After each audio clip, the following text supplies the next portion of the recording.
aprender sobre como os eucariontes obtêm energia através da respiração aeróbia. A respiração aeróbia consiste numa série de reações de oxidação de compostos orgânicos, como a glicose, para obter energia na forma de ATP. Tudo isto na presença de oxigênio. Nos seres eucariontes, a respiração aeróbia decorre na mitocôndria. E esta via catabólica apresenta 4 etapas. Começa pela glicólise, seguida da oxidação do piruvato e formação da acetil coenzima A, seguida do ciclo de Krebs e, por fim, ocorre a fosforilação oxidativa.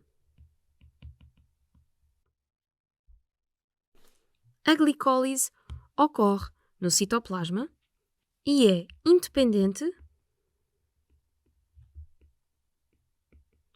da presença de oxigênio. Pode ser dividida em 3 fases. Na ativação, ocorre o investimento energético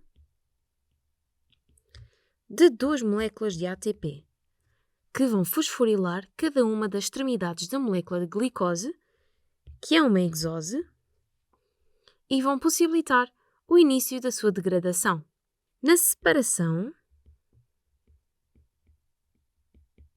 a glicose fosforilada desdobra-se em 2 moléculas, sendo cada uma triose com um fosfato inorgânico.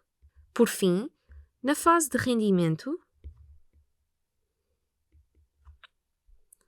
cada uma dessas trioses é novamente fosforilada por um fosfato inorgânico e é depois oxidada, cada uma cedendo eletrões a uma molécula de NAD+, formando NADH, que, como sabes, é uma molécula transportadora de eletrões. E, por fim, ocorre a libertação de energia devido à presença dos grupos fosfatos em cada uma das trioses, o que possibilita formar 2 moléculas de ATP cada uma.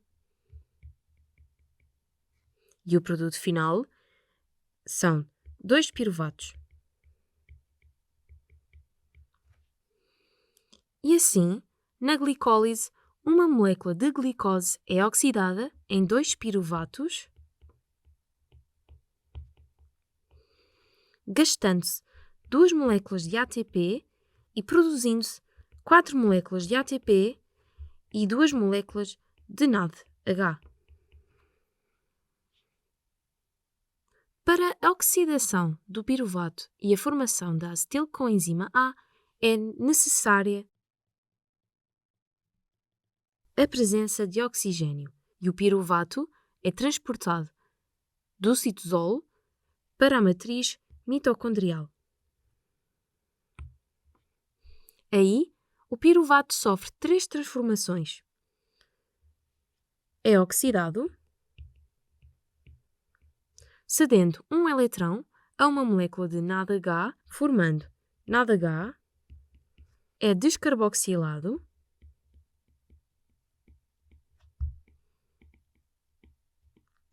libertando uma molécula de dióxido de carbono e é ligado à coenzima A, formando acetil coenzima A, que é uma molécula com 2 carbonos. Nesta fase, não se forma potencial energético, mas sim potencial redutor. 2 moléculas de NADH por molécula de glicose oxidada. O ciclo de Krebs decorre na matriz mitocondrial,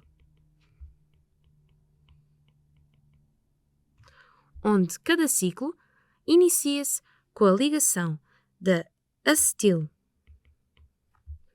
coenzima A é uma molécula de 4 carbonos proveniente do ciclo anterior. Pode parecer complexo, mas o que tens de saber é que por cada molécula de glicose oxidada, isto é, por 2 moléculas de acetil coenzima A, vão-se formar no total 6 NADH, 2 FADH2 e ocorre também a formação de 2 moléculas de ATP.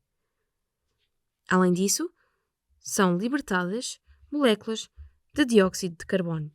E por fim, não existe gastos de energia no ciclo de Krebs. A fosforilação oxidativa é a última fase da respiração aeróbia, onde as moléculas de NADH e FADH2, sintetizadas no ciclo de Krebs, são conduzidas para a cadeia transportadora de eletrões, na crista mitocondrial. Esta cadeia, também conhecida como cadeia respiratória, consiste numa série de proteínas e outras moléculas localizadas na membrana interna da mitocôndria. Na fosforilação oxidativa, acontecem 3 processos em simultâneo. Dá-se a oxidação do NADH e do FADH2 em NADH+, e FAD, sendo os seus eletrões cedidos a proteínas transportadoras específicas. É na cadeia transportadora de eletrões que ocorrem várias reações de oxidação-redução, com libertação de energia na passagem dos eletrões de um transportador para o seguinte, até chegarem ao aceitador final de eletrões, o oxigênio. A redução do oxigênio resulta na formação de água. Além das reações que ocorrem na cadeia transportadora, forma-se um gradiente de prótons H+. Isto porque, nessa passagem de eletrões entre transportadores, a energia libertada é usada para bombardear prótons H+, para o espaço intermembranar, criando assim um gradiente. Isto porque existem mais prótons no espaço intermembranar do que na matriz mitocondrial. E o terceiro processo que ocorre na fosforilação oxidativa é a formação de ATP. E como é que isso ocorre? Portanto, devido à elevada concentração de prótons no espaço intermembranar, estes são forçados a passar para a matriz mitocondrial através da ATP sintase, que utiliza a energia libertada para fosforilar ADP em ATP por um processo denominado quimiosmose. Esta fase da respiração aeróbia é energeticamente muito rentável, podendo formar até 28 moléculas de ATP por cada molécula de glicose oxidada. Recapitulando, na glicólise, no citoplasma, uma molécula de glicose oxidada resulta em 4 moléculas de ATP no total, 2 NADH e 2 piruvatos.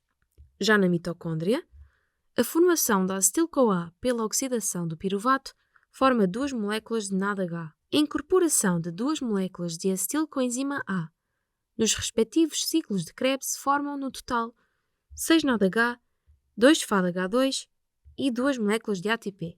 E por fim, na cadeia transportadora de eletrões, durante a fosforilação oxidativa, são sucessivamente oxidadas e reduzidas moléculas de NADH e FADH2, formando um gradiente de prótons que permite a formação de até 28 moléculas de ATP.